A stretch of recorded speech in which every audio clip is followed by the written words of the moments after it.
Hey guys, Shane here, using the Game DVR and Upload Studio on Xbox One for the very first time.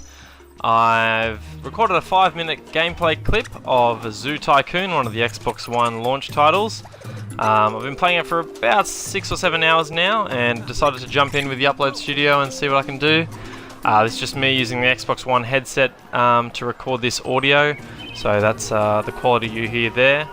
This is my very first zoo in Zoo Tycoon, after jumping out of the tutorial, which was about an hour long. It was a very long tutorial, and it was separate from the single player campaign, which I never like. I like the tutorial to teach the player within the single player campaign. But this is one of the very small pens. Got a red-faced lemur there, and 2 of the ringtail lemurs as well, jumping around. It's one of the smaller pens, as I said, and I definitely went for a more tropical vibe.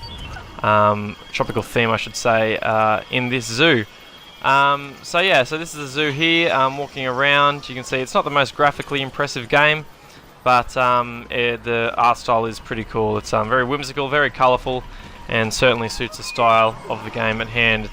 It's been great just sitting back, relaxing, and playing this, especially after finishing Rise, which I've gone through on Centurion mode, and I'm now playing through on Legendary at the moment.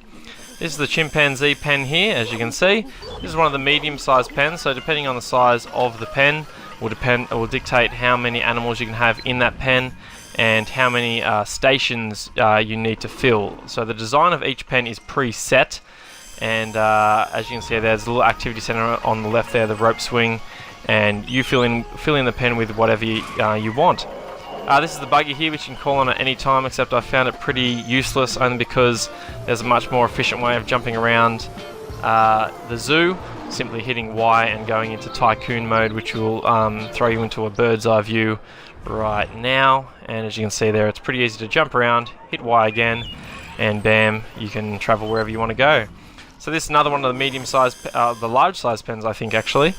And this one holds lions, both Asiatic and Barbary lions.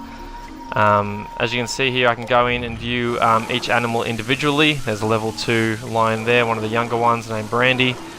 And back here, there's Joker, one of the male ones. He's level 15, so he's ready to be released into the wild. He's just using one of the automatic watering stations there.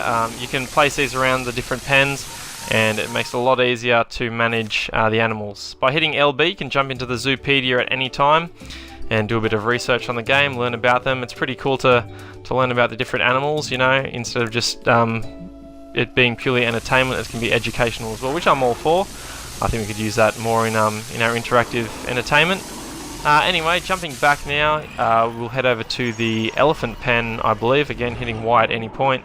And this is my zoo at the moment. There's a bit more to the right there, but it's pretty large. That's in fact a less than a quarter the size of the entire map, which is pretty daunting.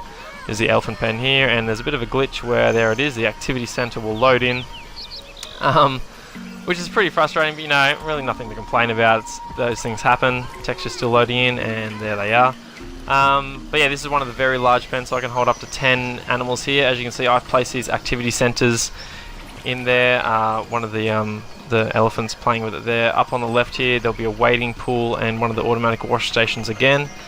You can place sensory interactive stations around as well. These you use Connect to interact with the animals, so whether it be feeding elephants and giraffes with different pieces of fruit, or using one of the hoses to wash down some of the rhinos and the larger animals. I found them not that really enjoyable. I don't think they're for me. I can see the younger crowd really enjoying it. What was fun though was using those interactive stations with the chimpanzees, where you can sort of put your face up to the Kinect and pull different facial expressions, and the chimpanzees will copy you. Kind of a novel thing, but pretty fun at the same time, and a really good demonstration of what the Kinect's capable of with its high fidelity camera. But yeah, that's the entire map there. Jumping over here, you see the grasslands.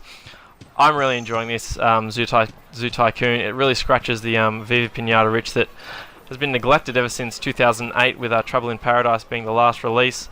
It focuses more on the management side and less on the, I guess, interactivity with the individual animals, which is kind of a disappointment, but still a fantastic game, and I can highly recommend it. Anyway, we'll finish it here because the clip's about to end. Don't forget to jump onto theawesomeaddiction.com to hear my thoughts on the podcast, and thanks for listening.